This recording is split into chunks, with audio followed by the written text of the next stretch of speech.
안녕하세요, 버미스입니다. 최근 뉴스를 보면 아파트 시세와 전세난, 그리고 월세 폭등 등 요새 이런 기사들을 심심치 않게 접할 수 있는데요. 이런 상황에서 정부가 점점 가중되는 전세난을 해결하기 위해 중산층 임대 아파트에 관한 공급 계획을 11월 안에 발표할 계획이라고 합니다. 그러니까 기존 공공임대주택은 전용 면적 60제곱미터 이하로 지어지는 주택을 말하는데, 기존 임대주택에는 없었던 전용 면적 85제곱미터 규모의 집을 만들어서 중산층의 전세 수요를 흡수하겠다는 뜻으로 보면 되는데요.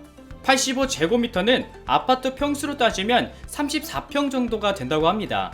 그리고 지난달 예산안 시정 연설에서도 앞으로는 질 좋은 중형 공공 임대 아파트를 공급하겠다 라고 언급하기도 했는데, 현재까지 발표된 내용은 어떤 내용인지, 누가 들어갈 수 있는지 쉽게 볼 수 있도록 정리해봤고요. 그럼 잠시 후에 설명드릴게요. 네, 정부가 중산층에게 공공임대주택을 공급하겠다라고 말한 이유는 최근 나날이 상승하는 집값과 전세난 극복을 위한 대안으로 생각됩니다. 그래서 민간 임대시장에 의존하고 있는 중산층의 임대 수요를 공공임대로 끌어와서 앞으로 전세난을 해소하겠다라는 이야기인데요. 문 대통령도 지난 연설을 통해서 전세 시장을 기필코 안정화시키겠다라는 의지를 보이고 있는 상황이고, 공공임대를 중산층까지 포함하는 방안을 이미 지시한 상황이라고 합니다. 그럼 중산층 공공임대주택이 정확히 뭘까요? 간단하게 설명드리면, 중산층 공공임대주택은 주로 서민과 취약계층이 이용하던 LH아파트나 SH아파트의 공공임대주택 면적을 넓혀서 소득 수준이 높은 중산층까지 살 수 있게 하는 새로운 유형의 임대주택인데요.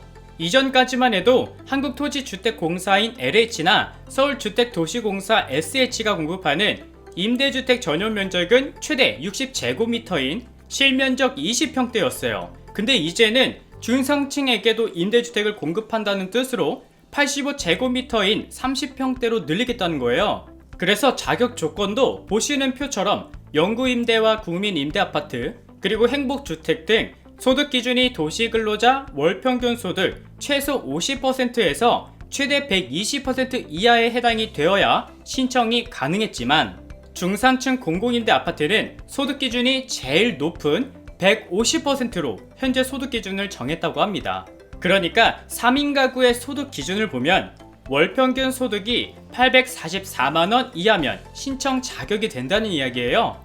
그리고 4인 가구는 934만원, 5인 가구는 1041만원입니다.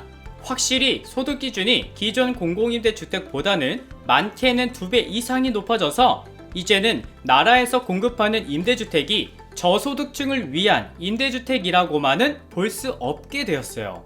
그리고 중산층 공공임대주택의 임대료도 기존의 영구임대와 국민임대, 행복주택 등과는 다르게 소득 수준에 따라 시세의 35에서 80% 수준의 임대료를 받는 방식으로 진행할 거라고 하는데요.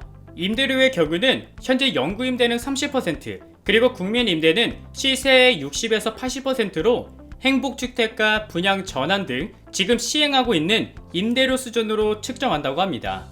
그래서 앞으로는 기존의 공공임대주택에서 중산층 공고임대를 새로 추가해서 영구임대와 국민임대, 그리고 행복주택 등의 자격 요건이나 임대료 수준이 제각기 달랐던 것들을 이제는 하나로 통합해서 운영하는 유형통합 공공임대주택을 추진하겠다라고 언급했는데요. 거주기간도 청년과 신혼부부는 6년에서 10년, 고령자와 수급자 등은 본인이 원할 때까지 설정할 수 있게 변경된다고 합니다. 그래서 중산층 공고임대가 앞으로 공급되기 시작하면 그동안 경제적으로 여유롭지 못한 사람들이 사는 곳이라는 편견과 이미지가 점차 개선되고 전세 수요도 일부 흡수할 수 있을 것으로 기대하고 있다고 하는데요. 하지만 현재 반대의 목소리도 생각보다 큽니다. 정부가 24번째 부동산 대책의 하나로 검토하고 있는 중산층 공공임대 도입에 대해서 시장의 시선이 서로 엇갈리고 있는데요. 당장 입주할 수 있는 물량도 적고 수요자들의 반응도 미지근해서 벌써부터 정책 실효성에 의문을 제기하는 입장도 있는 상황이라고 합니다. 특히 이번 공공임대 정책의 대상인 중산층들은 정작 달가워하지 않는 모습이라고 해요. 그 이유가 면적이나 입지 등 여전히 임대주택의 한계가 있기 때문이고, 직장과의 거리나 역세권, 편의시설 여부 등 입지가 중요한 결정 요소가 될 수 있기 때문이라고 해요. 실제로 공공 재건축 사전 컨설팅을 신청한 은마 아파트와 잠실 주공 5단지의 경우도 현재 주민 반발로 사업의 차질을 빚고 있다고 합니다. 아무래도 국내에서 공공임대는 경제적으로 여유롭지 못한 이들이 사는 곳이라는 편견이 강해 선호도가 낮은 데다가 지역 주민들이 집값 하락을 우려해서 공공임대주택 조성을 반대하는 등 님비 현상까지 이어질 것을 우려하고 있다고 하는데요. 가장 큰 문제는 현 정부가 이 사업을 원활히 추진하려면 임대주택에 투입되는 재정을 어느 정도 마련해야 하지만, 현재 주택도시기금 여력이 부족한 상황에서 임대주택 수는 그대로인데 대상 범위만 넓히면 오히려 경쟁만 더 치열해질 것이란 지적이 있다고 합니다. 그러니까 8조각으로 나눈 피자가 한 판이 있는데 이걸 4조각으로 다시 분리해서 나눠주면 받는 사람 입장에서는 큰 조각이니까 좋을 수는 있어요. 근데 그만큼 먹을 수 있는 사람은 줄어들게 되니까 경쟁률은 더욱 심해질 수밖에 없는 거죠. 중산층 공공임대주택, 지금 당장 드라마틱한 효과를 내긴 어려울 수 있습니다. 그리고 처음 시도하는 정책인 만큼 많은 시행착오도 겪어야 하겠죠.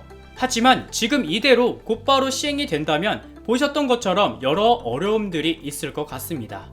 앞으로 다양한 시각에서 바라보고 보다 나은 방향으로 시행이 된다면 좋은 정책이 될 수 있지 않을까라는 생각을 해봤고요.